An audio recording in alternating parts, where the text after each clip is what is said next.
Well, it's that time of the year where you're getting bombarded with lists and videos and social media posts and a ton of emails telling you about the great sales that you can purchase for the next week. The problem is, however, a lot of this stuff, although it's discounted, still can be out of your price range. So for this video, I'm going to be diving into 4 things that won't really break the bank, but every drummer should have.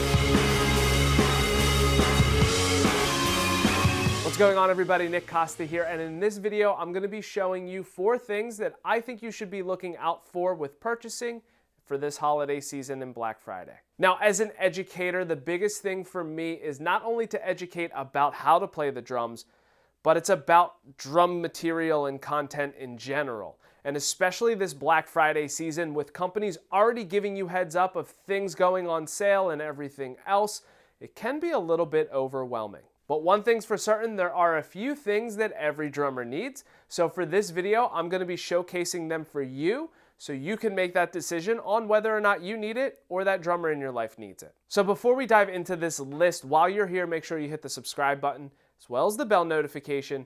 That way you're notified of any content that I upload to the channel. All right, so let's dive in with the very first thing. Drumsticks. Now more than ever, there are so many options for various types of drumsticks.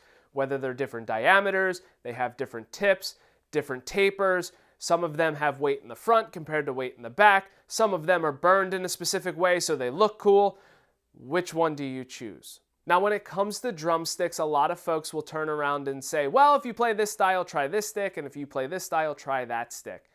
Really what it boils down to is the size of your hand. So the first stick that I actually am going to recommend is the Vic Firth 5A. This is a .565 diameter stick, 16 inches in length, has a medium taper, and the traditional acorn tip.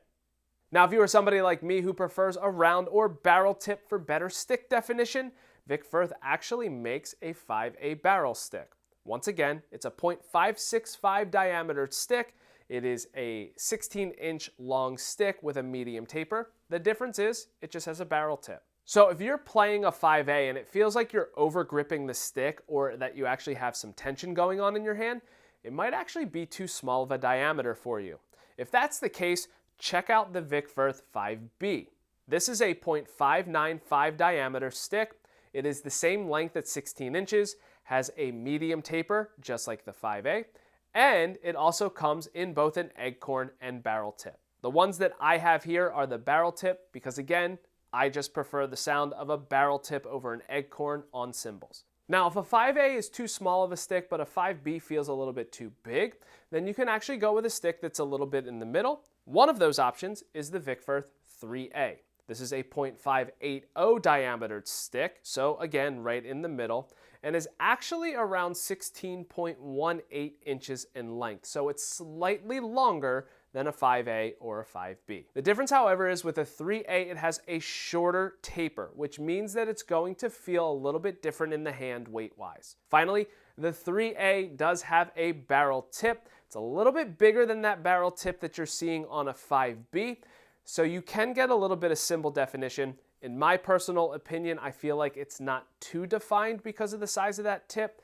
but if you are somebody who's playing loud rock music, you might not really be concerned about that. This would actually be a good stick for you to check out. Now, if you like the feel of the 3A but wish it had a little bit more cymbal definition because you play various styles, maybe fusion, jazz, or you're just playing articulate ride patterns, then you want to actually go with the Vic Firth F1. This is the stick that I use for every style of music and is my go-to stick. Now, this stick is a .580 diameter stick. It is that 16.14 inch length. It does have a short taper, just like the 3A. The difference, however, is that it is a round tip instead of a barrel.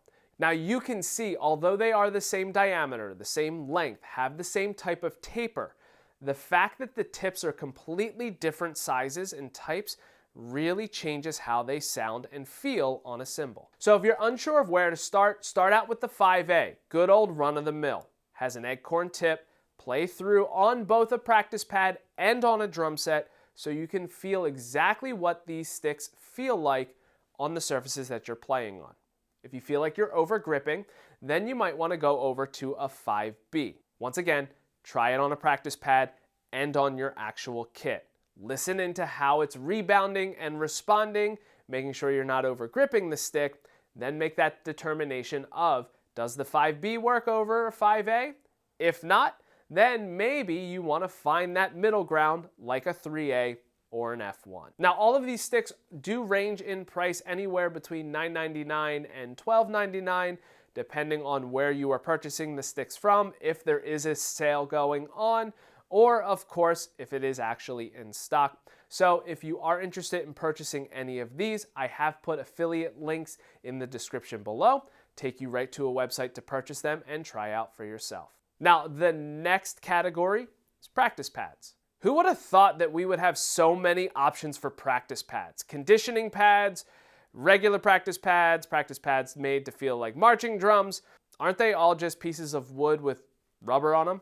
Well, believe it or not, no. And they're all responding and feel completely different from one another. So with that being said, I have 3 practice pad recommendations for you, all made by Prologix Percussion, which is a USA company based out of Ohio. The first practice pad is one that I never leave home with, and that is the Method Mini Pad. Now, this pad is a double-sided practice pad. So the mint side is your traditional run-of-the-mill feeling practice pad.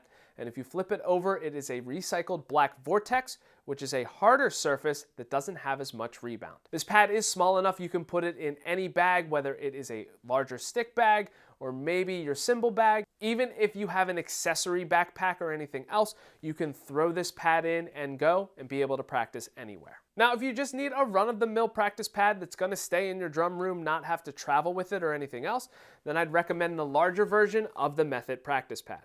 Once again, this is a run-of-the-mill traditional practice pad feel, and if you flip it over, it does have that black recycled vortex, so you do have that harder playing surface that doesn't have as much rebound. Finally, my favorite practice pad and the one that I keep in my drum space is the Prologix Johnny Rab Ostinato practice pad. The rad thing about this pad is that it does have 2 different surfaces on the top area. That center section is your traditional run-of-the-mill practice pad, and then on the sides you have a vortex feeling, so you not only have 2 different sounds, you have 2 different feels. This is crucial, especially for drum set players, because a lot of times people like to hash through things all on one voice, one feel, one sound. And as soon as you start to split those hands up, it makes it a little more difficult to execute because your brain's having a hard time processing what it's hearing on top of telling your body when it's supposed to move each specific limb. The ostinato pad gives you that option, and you do have those different voices, so you can go straight out the gate with hearing and feeling what it's like to play on 2 different surfaces. The other really cool thing is that that center section actually has a removable section. So if you do remove it, it actually gives you that mint green colored feel pad right in the middle. That insert that I actually just removed makes the rebound not as much, so it feels closer to what a normal snare drum on a drum set would feel. Finally, the really cool thing about this pad is that you can flip it over, and it does have that recycled vortex on the other side, so you have an additional playing surface. Now, this next item isn't actually a product made specifically for drummers, but is one that I actually just discovered a couple weeks ago at PASIC, and I am so happy that I purchased this. It is actually a backpack made by Humes & Berg. Now, I myself as an educator, my primary job is to travel to 5 different schools throughout the week, teaching about 150 students per week. With that, it also means that I do not have designated teaching spaces that I go into every day. Sometimes I do have a designated classroom, other times I'm teaching in an auditorium, or even in a hallway. So with that being said, I can't really just leave stuff at each school and hope for the best. I have to make sure that I bring my classroom with me. And believe it or not, this bag allows me to do just that.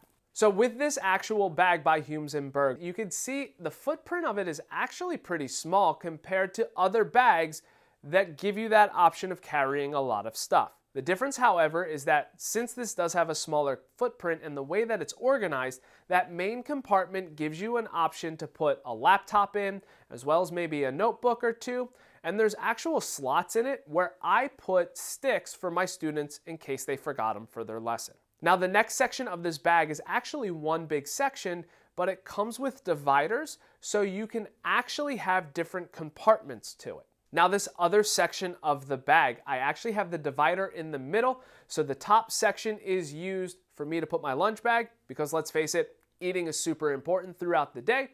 And it also has various pockets, so I could put the dongle for my MacBook, so that way I can plug in more than just a USB-C component into it. I also have a first aid kit because, you know, as an educator, you never know when you're going to need a Band-Aid or two. Now there is another zippered pocket, and there I usually am putting things like hand sanitizer, my earplugs, or my AirPods in, and I know that they're not going to get shuffled around as I'm moving my bag. Now the bottom half of that main compartment, I actually have a divider in the middle, and I can access that section in particular by the two side pockets of the bag.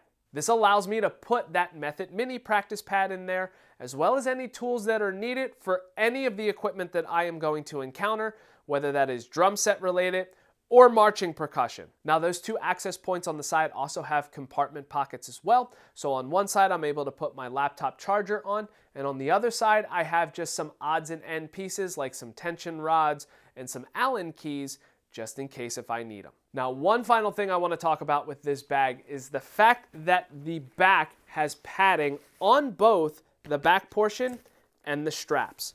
That is the main reason why I decided to purchase this bag, because the last bag that I had absolutely no padding, and unfortunately was starting to wreck my shoulders and back a little bit. So whether you are an educator or a drummer who's playing, this is a bag that you really should look into because it can be a great accessory bag for you. All right, so now the fourth and final thing that I want to recommend are the new Ludwig Universal Model snare drums. Now the Ludwig Universal Model snare drums are the only items that are actually over $200.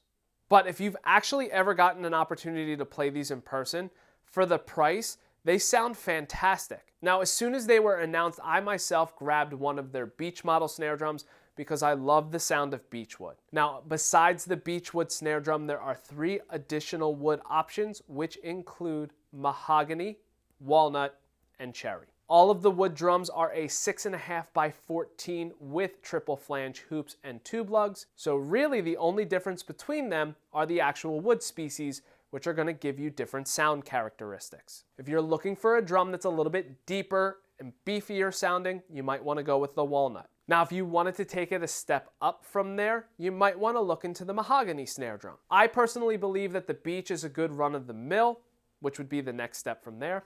And then finally, the brightest would be the cherry. The advantage to any of these snare drums, however, is that they have a pretty broad tuning range as well, so you can adjust the tuning to hopefully get that sound that you're looking for. Now, if you are somebody who isn't a fan of wood snare drums, don't sweat. The Universal models also come in a black nickel over brass option. These are a little bit different than your Black Beauty snares because of the fact that this is a welded shell rather than a seamless shell. So unlike the Universal wood snare drums that are all 6.5 by 14, the Universal black brass snare drum comes in a 5 by 14, a 5.5 by 14, a 6.5 by 14, a 7 by 14, and an 8 by 14. They also come in various configurations, some of which do have triple flange hoops, others have die cast hoops. So regardless of if you prefer metal over wood or you like a specific sounding snare over others, these Universal model snare drums